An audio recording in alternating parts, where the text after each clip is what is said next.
If you already work in cannabis, then you know times are tough. So many talented professionals have lost their full-time gigs in the cannabis industry and are wondering what's next. If that's you or someone you care about, you'll be thrilled to hear that the wondering is over. Find out the latest cannabis industry job trends and which states are leading the pack in the 2023 Cannabis Jobs Report by Vankst. Vankst is the leading cannabis hiring platform, and they're providing this report to the cannabis industry for free.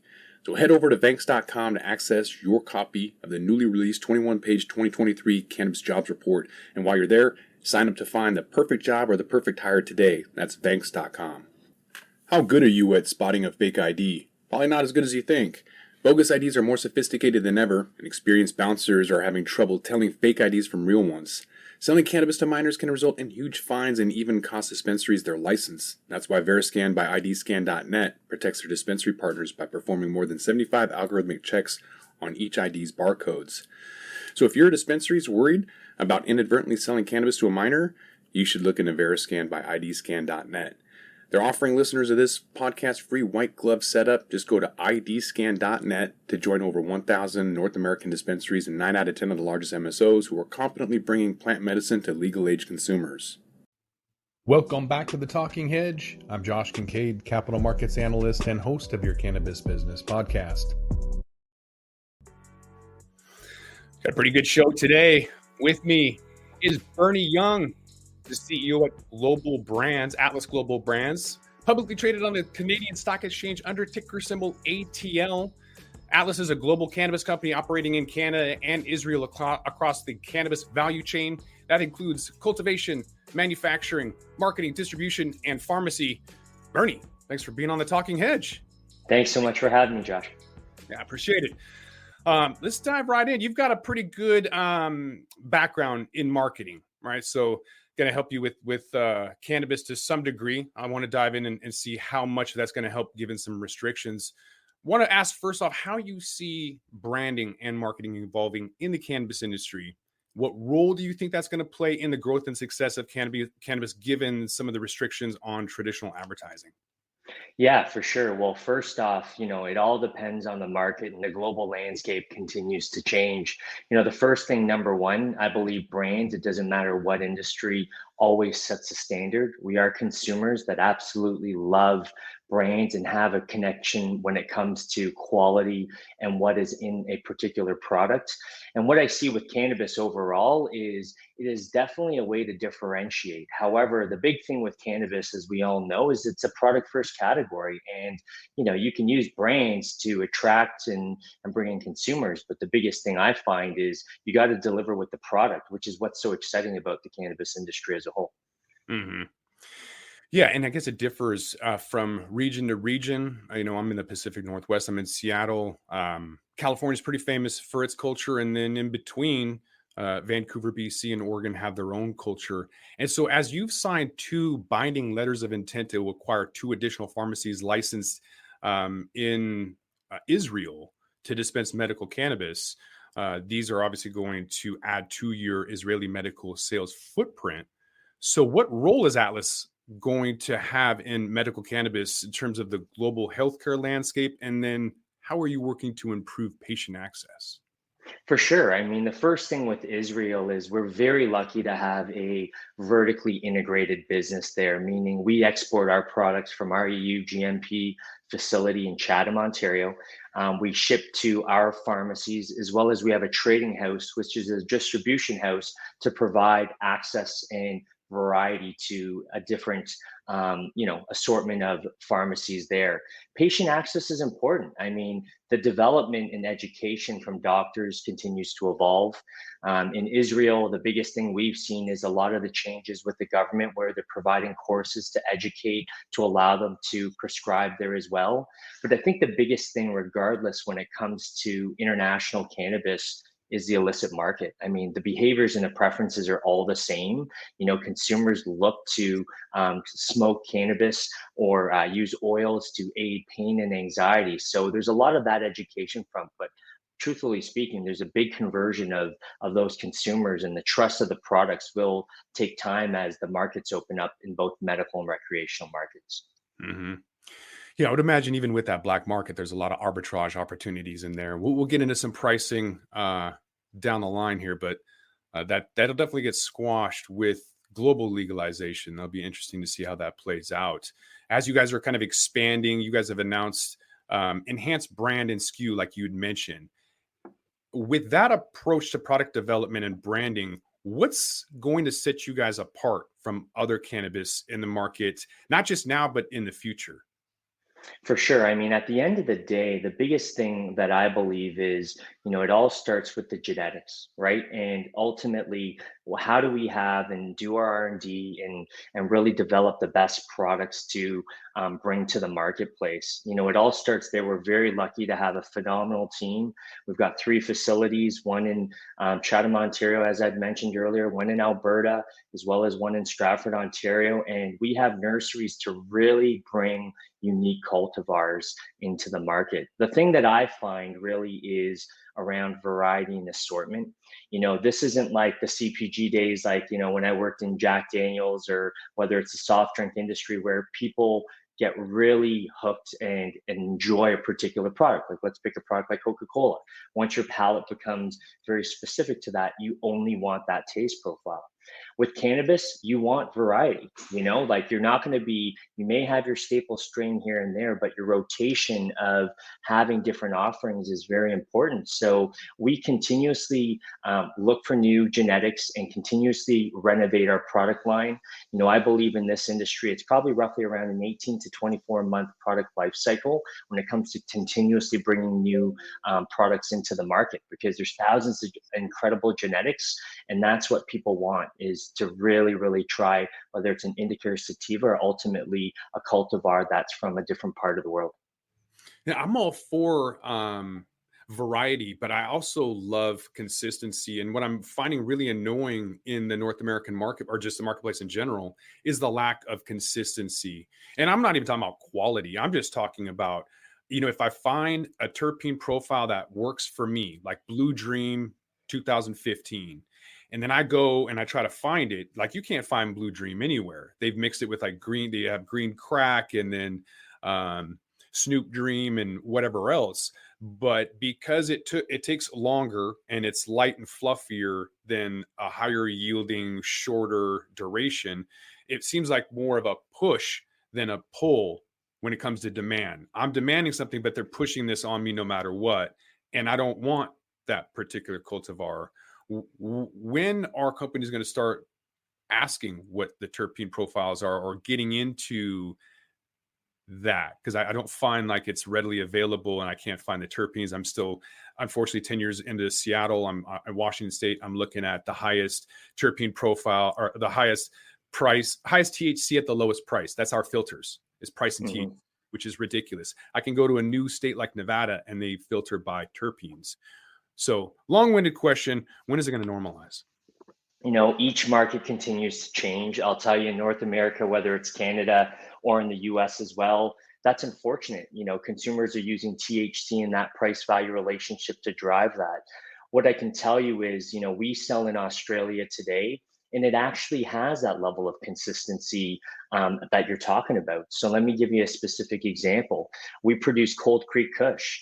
And I don't know if everyone knows in the global markets, but Australia is a very specific market where it is strain and cultivar specific, meaning that if the doctor writes Cold Creek Kush and you go to the pharmacy and you ask for Cold Creek Kush, if they don't have it, there's no substitute.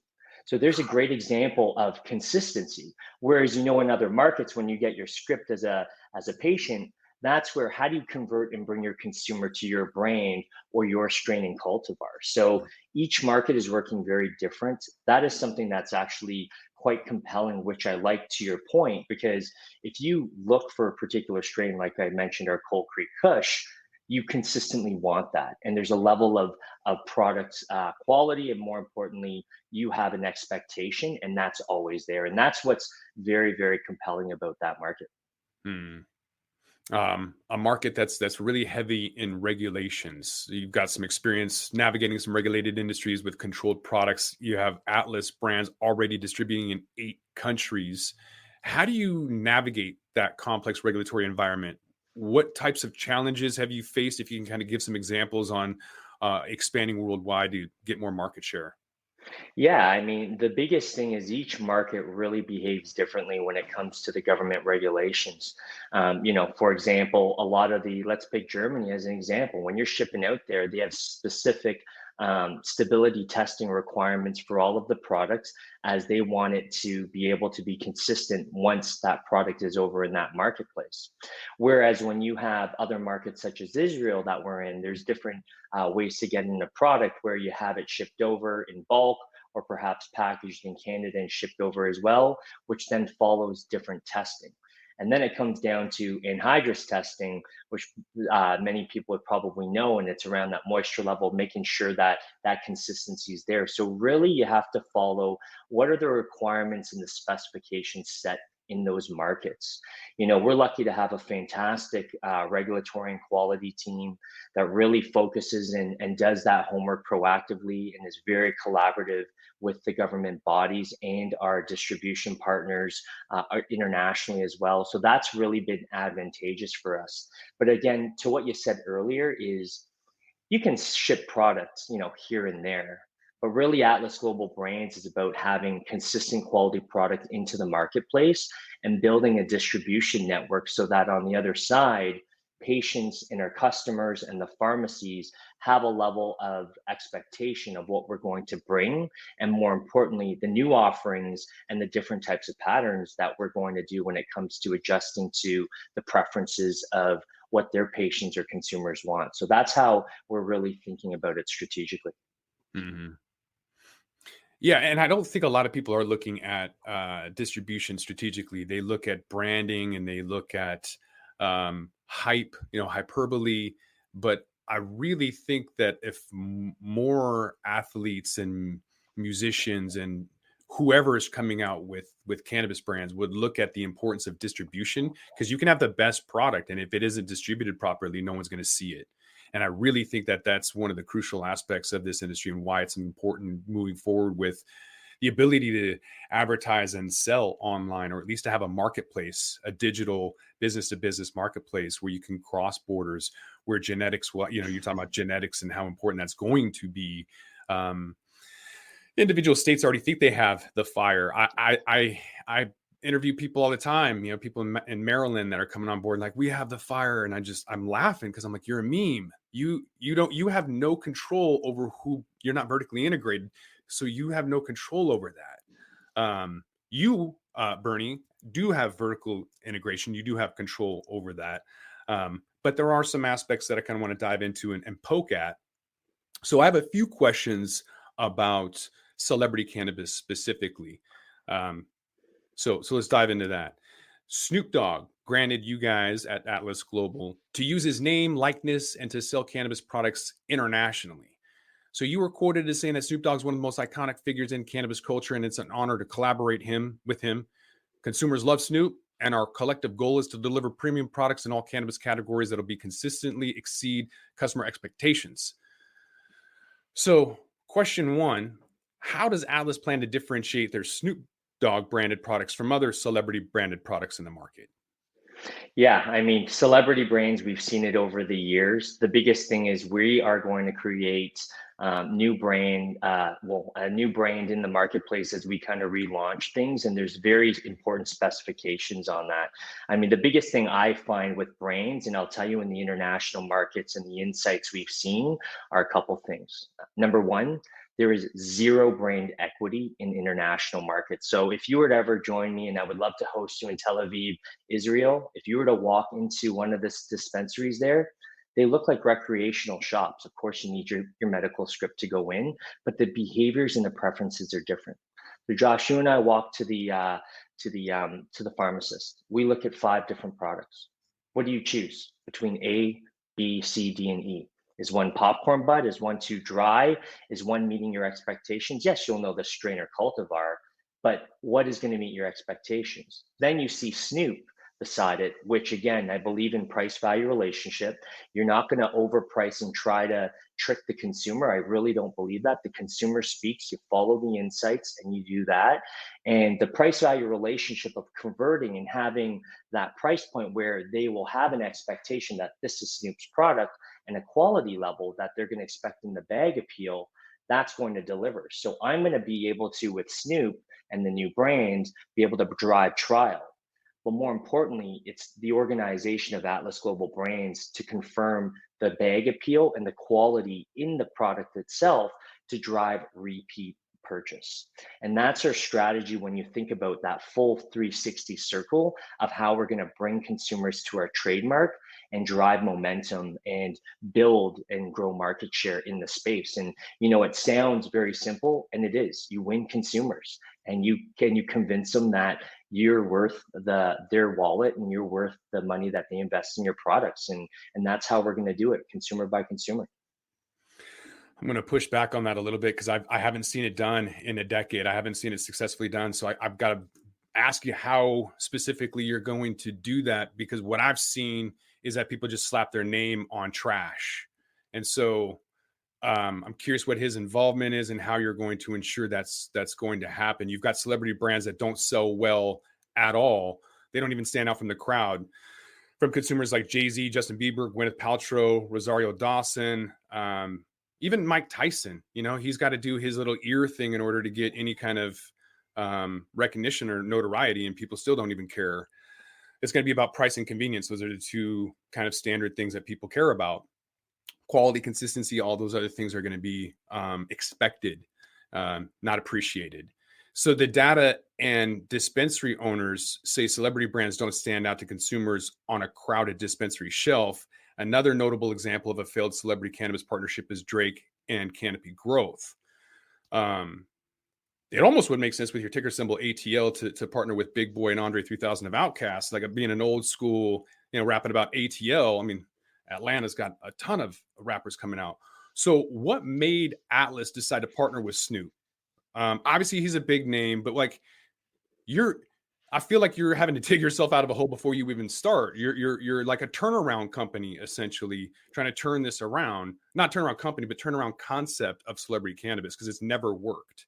So despite the potential drawbacks of celebrity branded cannabis products and how difficult it is, what is your process, and especially utilizing them in Canada where it's not legal? Yeah. So first off, from the comments that you made around some of the celebrities and the brands, I agree. I think in the beginning, when legalization happened, people thought, hey, I can slap a celebrity name on this and convince the consumer to buy it. The biggest analogy I always tend to use is Red Bull. Let's be honest, Josh, the product tastes like crap, but the marketing and positioning enabled, the consumer to overcome those taste barriers to actually want to drink the product because it gives you wings. In this case, you can't trick the consumer. You slap any brand celebrity on it. If it's garbage weed in the jar, they're never coming back. And you know what? I think a lot of people thought that was a fast way to build brands in the market, and they thought they can trick the consumer. The cannabis culture has been around for hundreds of years. Like, it's always been here. And so that culture and expectation is there. When you think about Canada and what we're going to do, there's a lot of specific brands that have done it very well. And you're right, product quality and expectation, that's table stakes. It really, really is. But at the same time, there's a way to be able to convince consumers all the way down to the way you process the product post harvest. And we see it. And we have to drive high quality and low cost when it comes to efficiency operationally.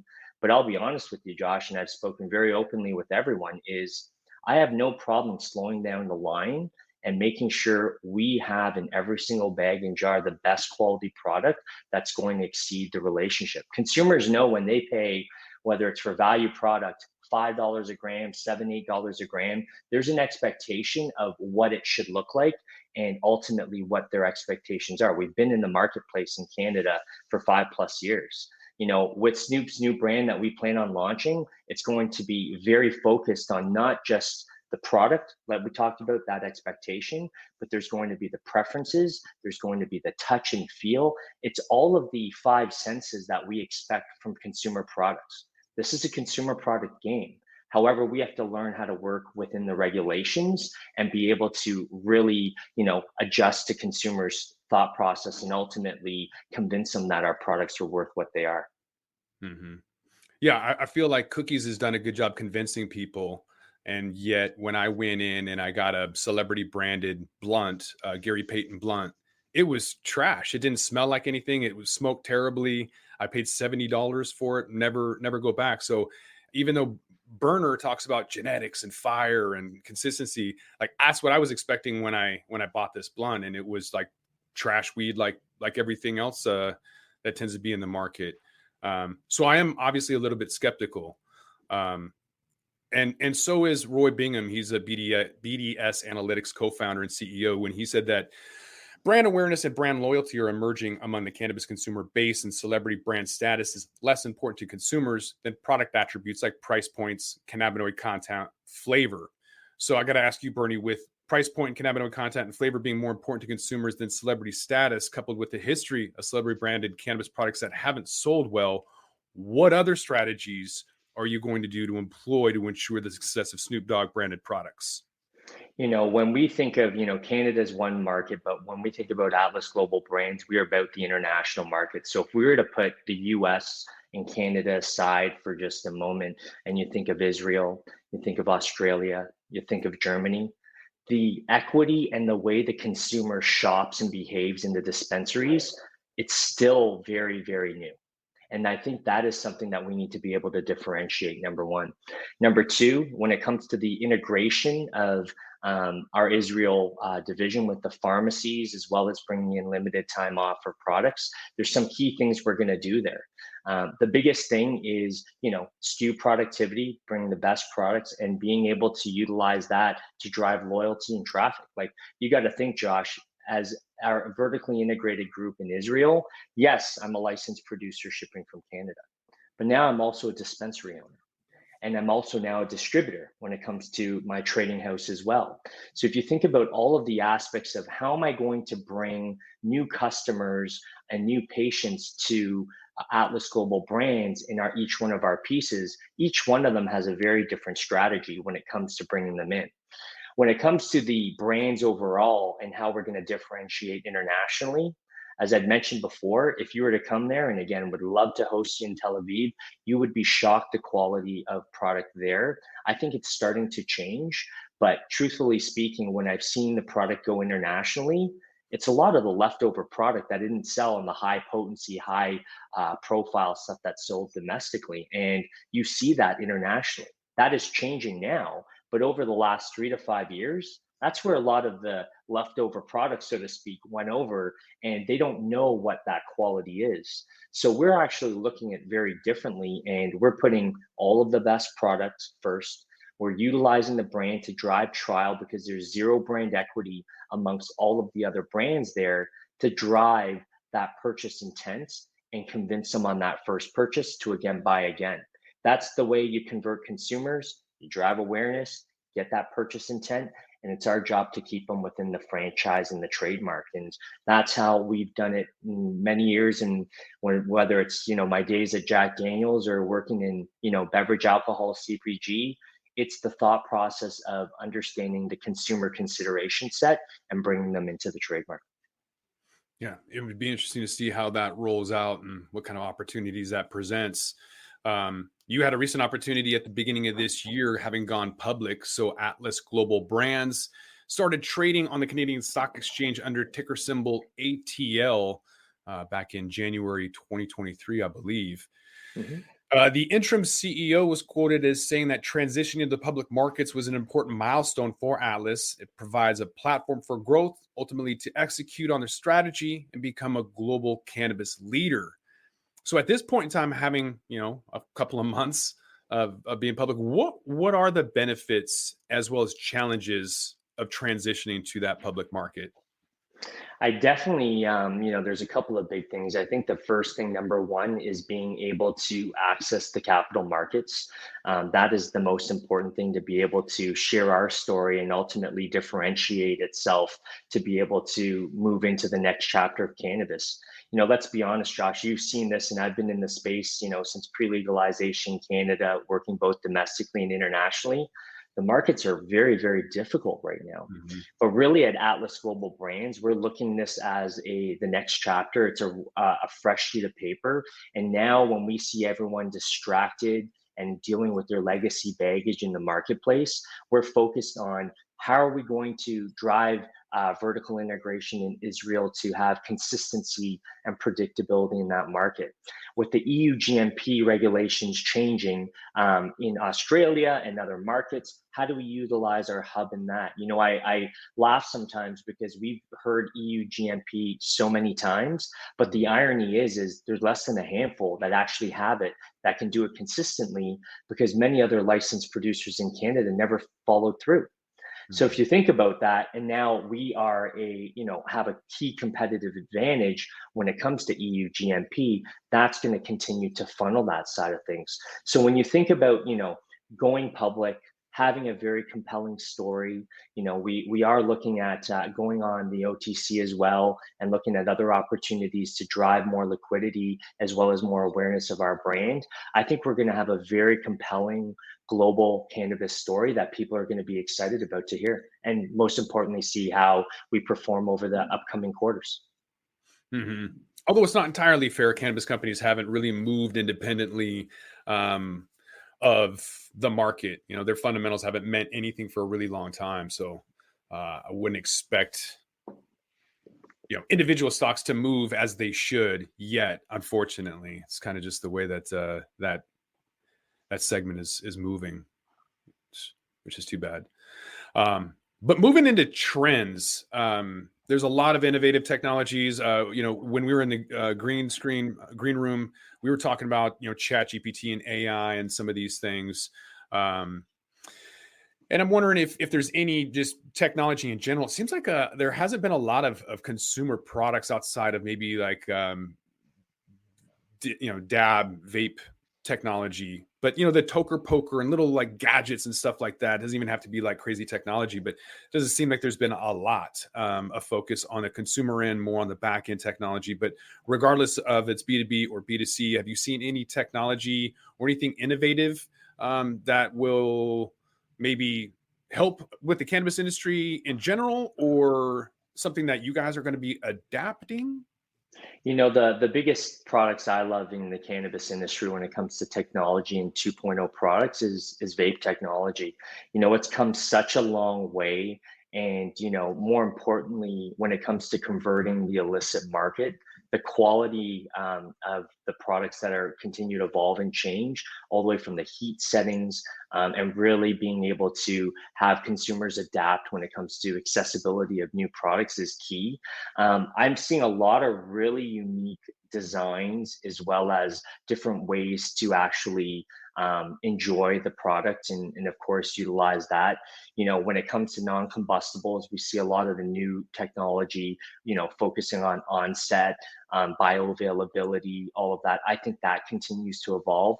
I would say with the technology and bridging different consumers into the space, minor cannabinoids, there's going to be a lot of different pieces that ultimately come together that are going to be disruptive in the marketplace. I've seen some excellent products that have THC and minor cannabinoids kind of isolating a certain, consumer segment and occasion, which evolves. So I think we'll continue to see technology both when it comes to, utilizing minor cannabinoids and ingestibles, all the way to vape technology, and being able to have consistent dosing as that evolves. Because we've seen brands and products come into the marketplace, but it's going to take a little bit more time as that evolves.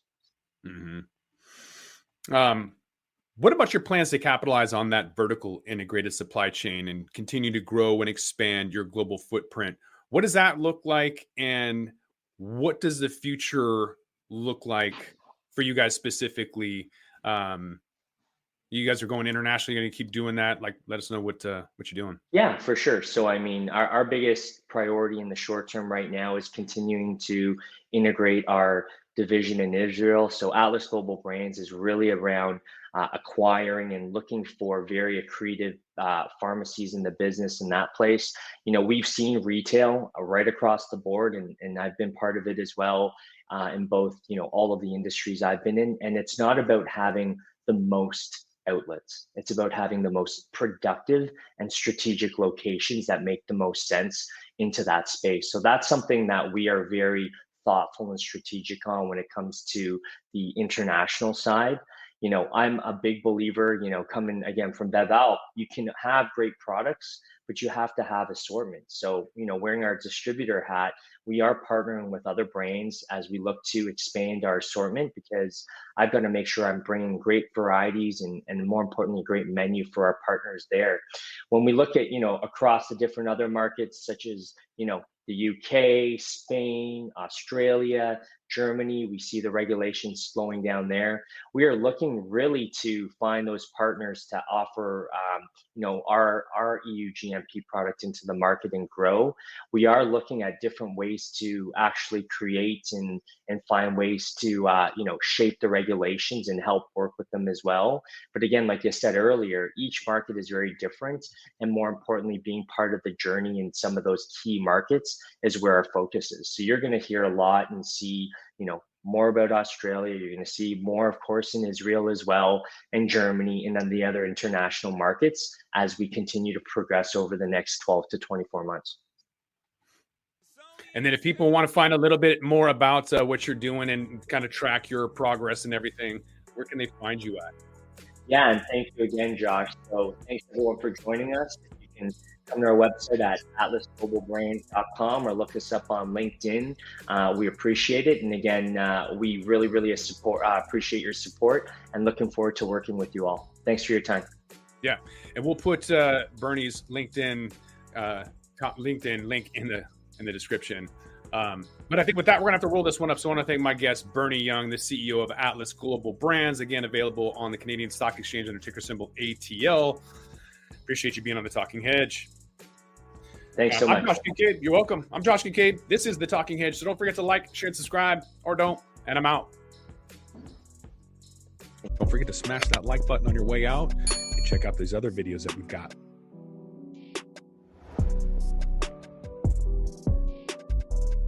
Thanks for listening to today's show. To check out more great cannabis podcasts, go to podconnects.com. Here's a preview of one of our other shows. Hey there, my name is Leah Babrudi, and I'm the founder and host of Cannachicks Podcast, where I discuss cannabis, psychedelics, and other natural medicines. I not only interview people who use them as treatment for different conditions, but also the entrepreneurs who share their knowledge on how they built their businesses. If this sounds interesting to you, give my show a listen. I'm sure you'll learn something that'll surprise you.